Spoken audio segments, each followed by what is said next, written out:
Ibu Kota Nusantara IKN yang bakal menggantikan Jakarta sebagai Ibu Kota Indonesia tidak hanya memberi kelebihan kepada negara itu, malah menjadi jambatan kepada pengukuhan kerjasama ekonomi dua hala bersama Malaysia. Sarawak akan memanfaatkan jalinan kerjasama dengan wilayah Kalimantan Barat atau KALBA Indonesia untuk bersama-sama menerokai peluang pelaburan dan kerjasama pembangunan di Kalimantan Timur atau KALTIM yang menjadi lokasi baru Ibu Negara Indonesia Nusantara. Kerajaan Negeri Sabah menyambut baik usaha Presiden Indonesia Joko Widodo yang bakal memindahkan pusat pentadbirannya dari Jakarta ke Kalimantan tidak lama lagi.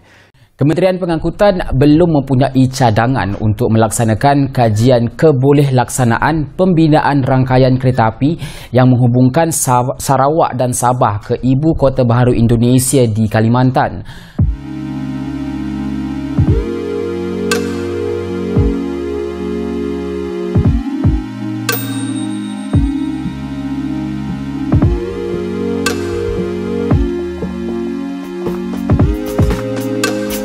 Pemindahan Ibu Kota Indonesia dari Jakarta ke Kalimantan Timur telah menimbulkan gelombang antusiasme yang besar di antara masyarakat Malaysia, terutama di wilayah Sabah dan Sarawak.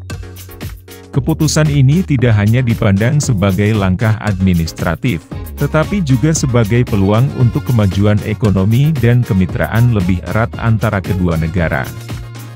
Wilayah Sabah dan Sarawak, yang berbatasan langsung dengan Kalimantan, Indonesia, menyambut baik pemindahan ibu kota tersebut dengan harapan akan berdampak positif terhadap perkembangan wilayah mereka. Para pemimpin dan warga setempat percaya bahwa transformasi ini akan membawa peluang baru dan pertumbuhan ekonomi yang signifikan. Cadangan kerjasama Malaysia-Indonesia untuk bersama-sama membangunkan ekonomi di Kalimantan bakal memberi peluang kepada syarikat-syarikat di negara ini untuk mengembangkan perniagaan mereka, dan perpindahan Ibu Negara Indonesia ke Kalimantan Timur pada 2024 juga akan menjadikan lokasi itu pusat pembangunan baru bukan sahaja di Indonesia tetapi juga di Asia Tenggara. Jadi kita perlu mengambil kesempatan ini untuk bersama-sama dengan Indonesia bagi membangunkan ekonomi Kalimantan dan juga ekonomi wilayah kita di Sabah dan Sarawak berserta dengan Brunei. Ini akan merancakkan lagi pembangunan di Bimbiaga dan kita akan lihat iaitu wilayah di Tawau dan sebagainya, dan juga wilayah di Bak Kelalan di Sarawak yang berhampiran dengan Kalimantan Utara akan menikmati tahap pembangunan yang baru. Baik, sementara itu pembangunan Ibu Kota Baru Indonesia di Nusantara membuka banyak peluang perniagaan bagi syarikat-syarikat Malaysia dalam pelbagai sektor.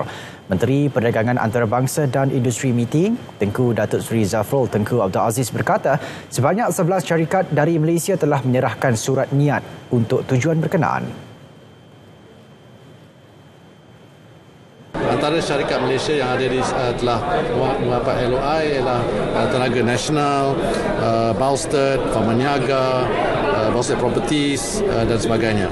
Pada masa yang sama, Tenaga Nasional Berhad juga turut mengeluarkan surat niat kepada perusahaan elektrik negara untuk meneroka pembangunan infrastruktur antara Sumatera, Indonesia dan Semenanjung Malaysia ke arah merealisasikan grid kuasa ASEAN. Ibu Kota Nusantara IKN yang bakal menggantikan Jakarta sebagai Ibu Kota Indonesia tidak hanya memberi kelebihan kepada negara itu, malah menjadi jambatan kepada pengukuhan kerjasama ekonomi dua hala bersama Malaysia. Duta Besar Malaysia ke Indonesia, Datuk Syed Muhammad Hasrin Tengku Hussein menyeru lebih banyak syarikat Malaysia untuk melabur di IKN selain berharap mendapat sokongan penuh daripada Kerajaan Indonesia.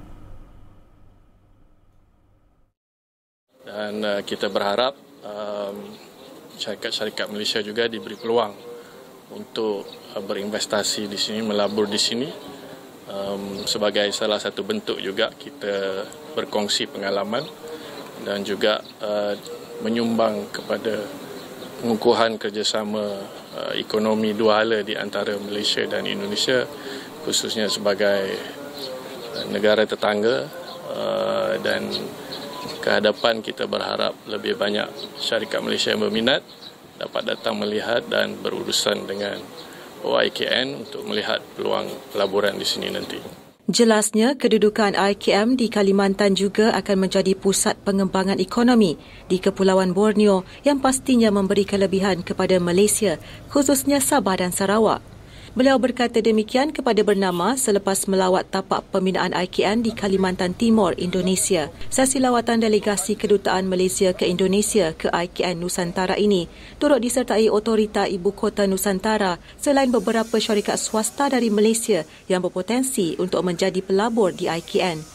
Sementara itu, Direktur Promosi Wilayah Asia Tenggara, Australia, Selandia Baru dan Pasifik, Saribua Siahan berkata, selain sektor hartanah, pelabur Malaysia juga digalak untuk melabur dalam sektor pelancongan dan makanan di IKN.